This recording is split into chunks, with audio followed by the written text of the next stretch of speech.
আসসালামু আলাইকুম। আজকে আলোচনার বিষয় আল্লাহর নৈকট্য লাভের উদ্দেশ্য। আল্লাহর নৈকট্য লাভের উদ্দেশ্যে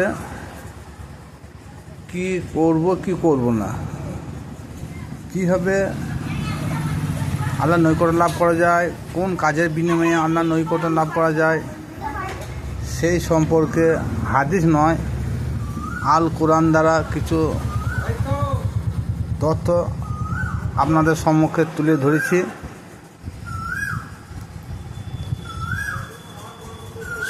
সূরা আল ইমরান নাউজুবিল্লাহ 4 পারা 92 নম্বর আয়াত, 4 পারা 92 নম্বর আয়াতে আল্লাহ পাক রব্বুল আলামিন বলেছেন, লান তানালুল বিরা হাত্তা তুনফিকু মিম্মা তুহিব্বুন।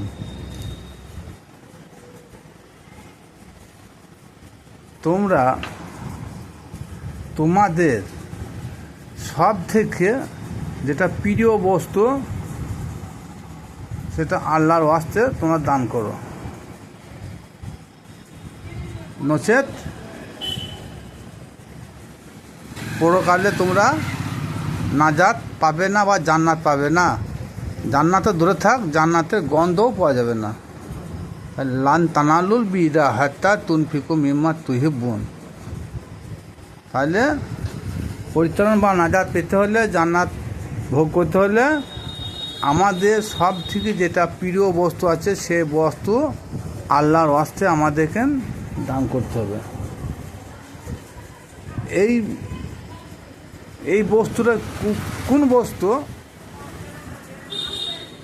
যারা গুরুপথের পথিক আছেন তিনাদের উদ্দেশ্যে বলতে চাই, যদি আপন কামেল গুরু থাকে নিশ্চয় জেনে নেবেন, এবং তফসির মাধ্যমে কিছু রূপ কথাও বলা আছে এই আয়াতের ব্যাখ্যা অনুযায়ী। কানজুল ইমান দ্বারা এটা প্রমাণিত। এক সাহাবী আল্লাহ নবীকে বলছি, ইয়া রাসূলুল্লাহ, আমি সব থেকে আমার জীবনের মধ্যে সব থেকে ছেলে মেয়ে জমি জায়গা টাকা পয়সার থেকে আমি আমার এই খেজুরের বাগানটা বেশি ভালোবাসি। তা আল্লাহ বললেন, ঠিক আছে, তুমি এই খেজুরের বাগানটায় আল্লাহ ওয়াস্তে দান করে দাও। তিনি কী করলেন? আল্লাহ ওয়াস্তে দান করে দিলেন। এখানে আল্লাহর ওয়াস্তে দান বলতে আল্লাহকে দান করলেন না, আল্লাহর ওয়াস্তে যে কোনো আল্লাহওয়ালা ব্যক্তিকে দান করেছেন। পরক্ষণে একজন সাহাবী আল্লাহ নবীকে বললেন, ইয়া রাসূলুল্লাহ, আমার কাছে সব থেকে প্রিয় বস্তু বলতে গেলে আমার বিবি, ছেলে, টাকা পয়সা, জমি জায়গা, নাতি নাতনি, খেজুরের বাগান, তার অপেক্ষা আমি চিনি আমার সব থেকে প্রিয় বস্তু। তবে ঠিক আছে, সেটাই তুমি দান করো। উনি তাড়াতাড়ি তৎক্ষণাৎ 1 বস্তা চিনি কিনে আল্লাহর ওয়াস্তে দান করে দিলেন। তারপরে ইমাম হাসান তিনি বললেন যে আমার 2টি স্ত্রী ছিল, আল্লাহর ওয়াস্তে আমি একজনকে দান করে দিলাম। তাহলে 3 জন ব্যক্তি 3 রকম দান করলেন। এবং বাকিটা যদি আরও কেউ কিছু বুঝতে চান, তাহলে যদি কারো কামেল মুর্শিদ থাকে সেখানে জেনে নেবেন।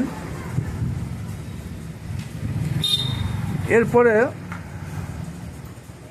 সূরা বাকারা আয়াত নম্বর 264, এই আয়াতে আল্লাহ পাক রব্বুল আলামিন বলেছেন যে তোমরা যখন আল্লাহ সন্তুষ্টি লাভের জন্য সদকা করবে, সেই সদকা করার পর তোমরা খোঁটা দিও না।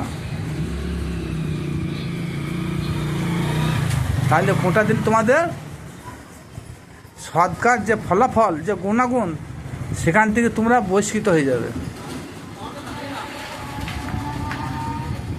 এরপরে 266 নম্বর আয়াত, 265 266 নম্বর আয়াত সূরা বাকারা, এই আয়াত দুটিতে আল্লাহ পাক রব্বুল আলামিন বলেছেন, হে ঈমানদার বিশ্বাসীরা,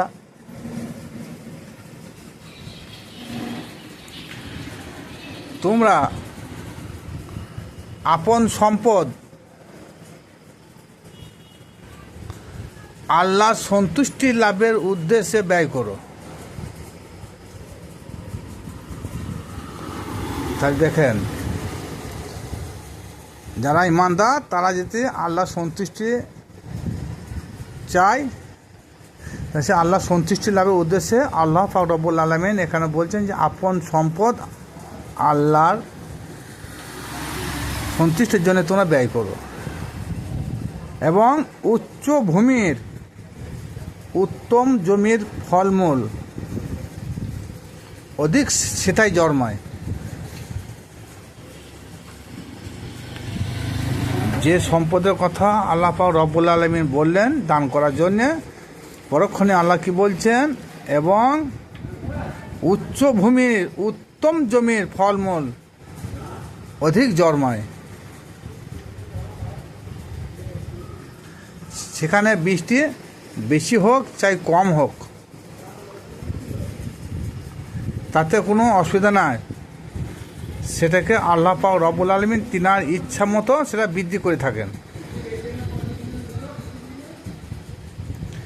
এটা তোমরা কি পছন্দ করবে যে তার নিকটে একটা খেজুর ও আঙুরের বাগান রয়েছে? তাহলে সেই উচ্চ ভূমি উচ্চ সম্পদ যেখানে অধিক ফলমূল জন্মায়, পানি বেশি হোক চাই কম হোক, সেখানে আল্লাহ ইচ্ছায় সেখানে ফসল ফলে, আর সেখানে একটা খেজুর ও আঙ্গুরের বাগান থাকবে, এবং তার পাদদেশে নদী প্রবাহিত। ওই গাছে সমস্ত ধরনের ফলমূল জন্মায়। যখন সে বার্ধক্যে উপনীত হয় বা যখন তার বয়স এসে যায় এবং কর্মক্ষমতা যখন কমে যায়, তখনও তার সন্তান সন্ততি সেটাই থাকে। অতঃপর তার উপরে একটা, সেই জমির উপরে বিশাল একটা ঘূর্ণিঝড় সৃষ্টি হয়, তখন তার মধ্যে যে আগুন থাকে,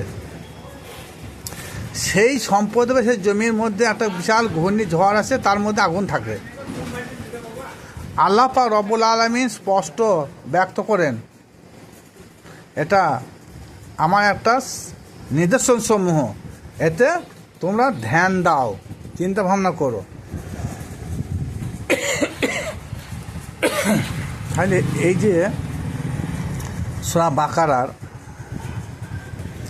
265 266 নম্বর আয়াতে আল্লাহ পাক রব্বুল আলামিন বলছেন, সম্পদ দান করো আল্লাহ সন্তুষ্টির জন্যে। সেই সম্পদ কী সম্পদ? সেই সম্পদটা বলছে বৃষ্টি কম হলেও আর বেশি হলেও কোনো অসুবিধা নাই, সেখানে ফসল ফলে। আমাদের দুনিয়াদারিতে যদি কোনো জমিতে ফসল উৎপন্ন করতে হয়, যদি বৃষ্টির জল কম হয়, পানি কম থাকে, তো সে ফসলটা হবে তো? কিন্তু আল্লাহ পাক রব্বুল আলামিন এখানে কোন পানির কথা বললেন যে সেখানে বৃষ্টি কম হোক চাই বেশি হোক সেখানে ফসল ফলবে? আমি তাকে যেভাবে আমি তাকে বৃদ্ধি করে থাকি, আবার কি বল, তোমরা সেটাকে পছন্দ করো, সেই জায়গাটাকে তোমরা পছন্দ করো, সেই জায়গাটা কী রয়েছে? একটা খেজুর আঙুরের বাগান রয়েছে। দেখুন সেখানে দুটি ফলের গাছের নাম আছে, একটা খেজুরের ফল, খেজুর গাছ, একটা আঙ্গুর ফল। তা যেখানে একের অধিক গাছ থাকে সেখানে বাগান বলা যায়, একটা গাছ তাহলে বাগান হতো না। তাহলে এই বাগানে কটা গাছ আছে? 2 ধরনের গাছ, একটা খেজুর একটা আঙ্গুরের। আচ্ছা, আর সেই গাছে বলছি সমস্ত ধরনের ফলমূল জন্মায়। দেখুন আমাদের দেশে আম আছে, জাম আছে, কাঁঠাল আছে, কমলা লেবু আছে, বেদানা আছে, নাশপাতি আছে, বিভিন্ন ধরনের ফল আছে, তা বিভিন্ন ধরনের গাছ আছে। তাহলে এখানে আল্লাহ পাক রব্বুল আলামিন 2টি গাছের নাম করলো, আর সেইখানে বলছি কি হরেক ধরনের ফলমূল জন্মায়। তা বিশ্বে এমন কোনো একটা গাছের নামকে বলতে পারেন যে এই সমস্ত ধরনের ফল জন্মায়? এটা একমাত্র আমি সুফিবাদের জন্য ছেড়ে দিলাম। তাহলে যদি সুফিবাদের কারো গুরু ভালো থাকে তা নিশ্চয়ই তেনারা জানেন বা জানিয়ে দিবেন। বলছে আবার যদি সেই ব্যক্তির যখন বার্ধক্যে পৌঁছে যায়, তার কর্মক্ষমতা খুবই কমিয়ে দেওয়া হয়, কিন্তু তাহলেও সেইখানে সন্তান থাকে। কি বলতে চাইছেন আল্লাহ? এবং যখন সেই জায়গাতে একটা বিশাল ঘূর্ণিঝড় সৃষ্টি হয়, হ্যাঁ, সেই ঘূর্ণিঝড়ের মধ্যে কি একটা আগুন সৃষ্টি হয়।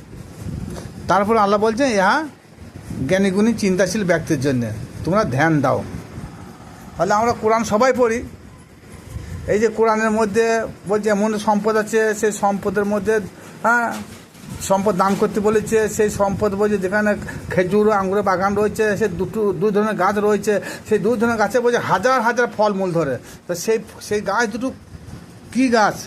হ্যাঁ, আর সেই আঙ্গুরা খেজুরের বাগান বলতে এখানে কী বোঝানো হয়েছে? এটা সম্পূর্ণ রূপক ভাষা। কিন্তু রূপক আমি ভাবতাম না যদি না বলতেন যে সমস্ত ধরনের ফলমূল সেই গাছে জন্মায়। তা সে বিশ্বের মধ্যে এমন একটা গাছের নাম করুন যে সেই গাছে সমস্ত ধরনের ফলমূল জন্মায়। এবং অন্য আয়াতে আল্লাহ পাক রব্বুল আলামিন বলেছেন যে সেই গাছে হরেক রকম ফল জন্মায় এবং এক এক ফল এক এক রকম, কোনো ফলের সাথে কোনো ফলের মেল নাই, আর এক একটা ফলের সঙ্গে এক একটা ফলের স্বাদ নাই। বিভিন্ন ফল বিভিন্ন রকম স্বাদ, বিভিন্ন ফল বিভিন্ন রকম রঙ। এটা কোন ফল আর এটা কোন সদকা, কোন সম্পদ, আর কোন পানির কথা এখানে বলা হয়েছে, আর কোন আগুনের কথা বলা হয়েছে, এটা আমি চিন্তাশীল ব্যক্তিদের জন্য ছেড়ে দিলাম। হ্যাঁ, আসসালামু আলাইকুম। শুনে যদি ভালো লাগে বেশি বেশি শেয়ার ও লাইক করবেন। আর বাকি যদি কেউ বুঝতে না পারেন আপন মসজিদের নিকট বুঝে নেবেন। খোদা হাফেজ।